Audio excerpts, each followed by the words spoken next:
હાલો દોસ્તો, તો હર હર મહાદેવ. તો ઓલરેડી આપણે આવી ગયા છીએ એક વાડીએ અને મસ્ત નજારો વાડીનો આવ્યો છે. જો આમ પાછળ તમે નજારો લઈ શકતા હશો કે મગ આંબા એવું બધું વાવેલું છે. આપણે અહીંયા જૂના ફ્રીજ લે વેચનું કરીએ છીએ એટલે ફ્રીજ જોવા આવ્યા છીએ. પણ વાડી એવી મસ્ત છે ને તમને વાડીનો પણ નજારો બતાવે અને ફ્રીજ પણ જોવું આપણે કેવું છે કે નહીં. કેમ કે આપણે ફ્રીજ વેચવાનું કરવી છીએ એટલે જૂનું ફ્રીજ લેવું પડે અને જૂનું ફ્રીજ વેચવું પડે. તો જોઈ લઈએ ફ્રીજ કેવું છે.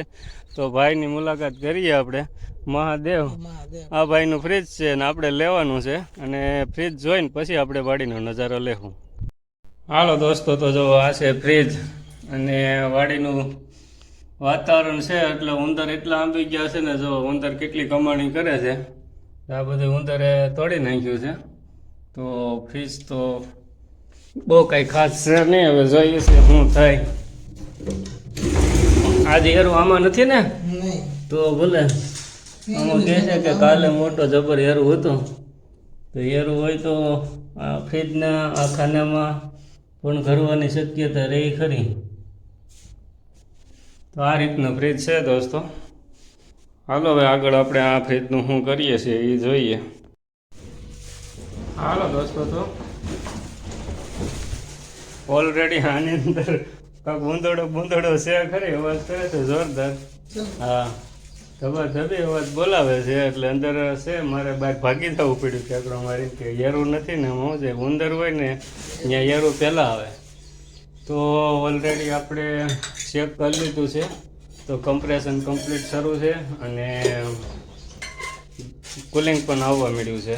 તો એના અંદાજ પ્રમાણે આપણે કહી શકીએ કે કમ્પ્રેશન રેડી છે. પ્રેશર માપવાનું આપણે લાવ્યા નથી પણ અટેક કહી એકવી કે કમ્પ્રેશન ઓલરેડી છે એમ.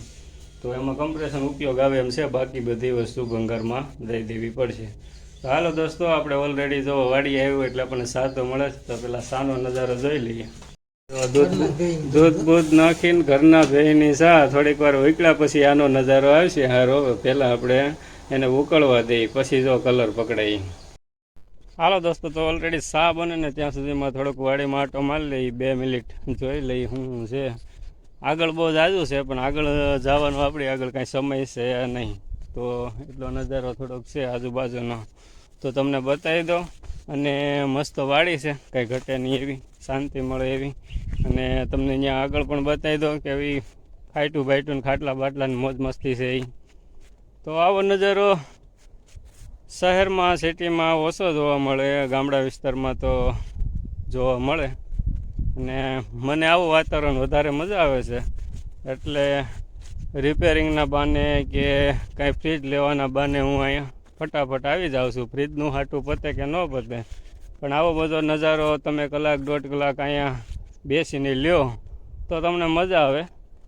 અને મને તો બહુ મજા આવે. તમે આવી રીતે ક્યારેક જાઓ તો તમને પણ આનંદ આવશે. આ વાડીનો નજારો કાંઈ જેમ તેમ ન હોય. તો હાલો તમને બતાવી દો થોડોક નજારો. જો અહીં એકદમ વાડીને નજીક નદી જ આવેલી છે. પણ અમારે આ સાઈડ છે ને વરસાદ કમ છે. કમ એટલે નથી એમ જ કહો. એટલે નદી ચાલુ થઈને બાકી ભરપૂર આ નદી ચાલુ હોય. ચારે કાંઠે બે કાંઠે હાલી જતી હોય નદી. હાલો તડકો એમ લાગે છે અને તડકો જોઈને એવું લાગે છે કે હવે 1-2-3 દિવસમાં વરસાદ અહીંયા પણ થઈ જાય. નદીઓ ચાલુ થાય કે ન થાય પણ આજે વાવેલું છે તેને ઘણી રાહત થાય એવી આશા કુદરત પાસે રાખવી છે દોસ્તો. તો ચાલો તમને બતાવી દઉં થોડુંક વાવેલું છે તે. જો દોસ્તો, આ છે સોયાબીન. તો મસ્ત રીતે એકદમ લીલા છે. આ વાડીમાં પાણીનું સારું છે એટલે પાયેલું છે એટલે વાંધો નથી. નકર તો સોયાબીન થઈ ગયા હોય, લંઘાઈ ગયા હોય.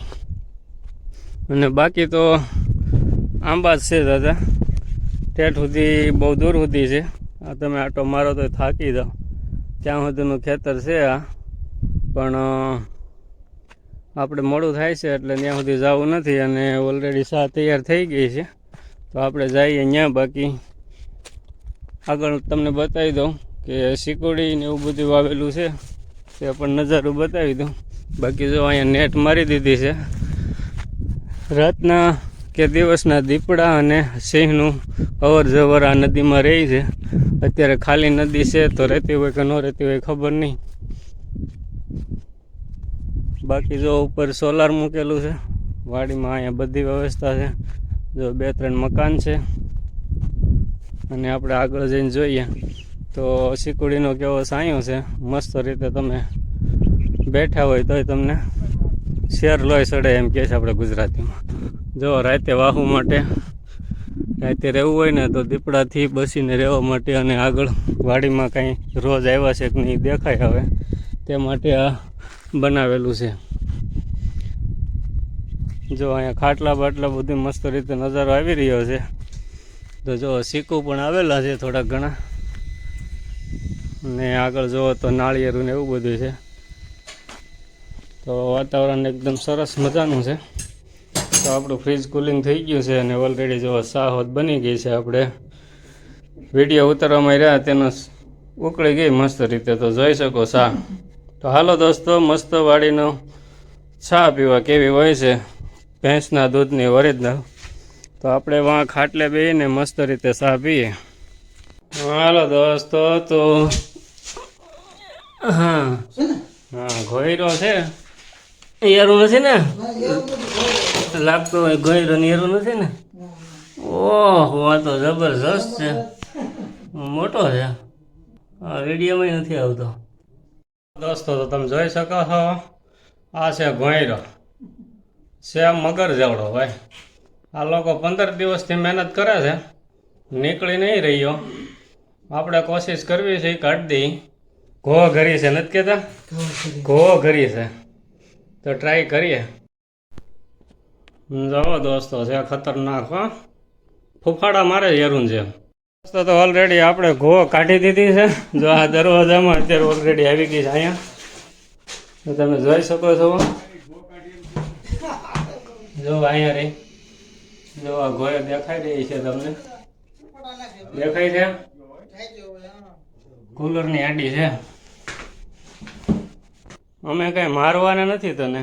તને તારા રસ્તા ઉપર મૂકવાની. તારે જ્યાં જો છે ને જબરજસ્ત મગર જેવી. મગરનું બસું લાગ્યું મને તો ઘડીક. જો દોસ્તો, ઓલરેડી જો આ રૂમમાંથી એને કાઢ્યો છે બહાર. 15 દિવસથી હતો અંદર, ભૂખ્યો ને તરસ્યો. તે હવે એને કાંઈક રાહત મળશે. હવે પણ અહીંયા થાકી ગયો છે ને, નીકળી નથી શકતો ને હાલી નથી શકતો.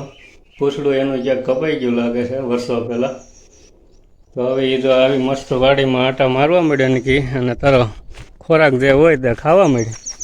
આપણી એવી આશા હતી કે બેસારો અંદરને અંદર મરી જાય, એટલે આપણે મહેનત કરી અને બહાર કાઢ્યો. બહુ ઢીલો પડી ગયો છે. 15 દિવસથી આપણે ન ખાધું હોય તો આપણી હાલત શું થાય? હાલો, આપણે હસાભાઈને પૂછ્યું કે આ કેટલા દિવસથી ઘો હતી અંદર? 15 દિવસ હતી. આજ મેળ પડી ગયો. મને કે મેં કીધું હાલો વિડીયો બની જાય અને એને ઘો ઘરી છે એ નીકળી જાય.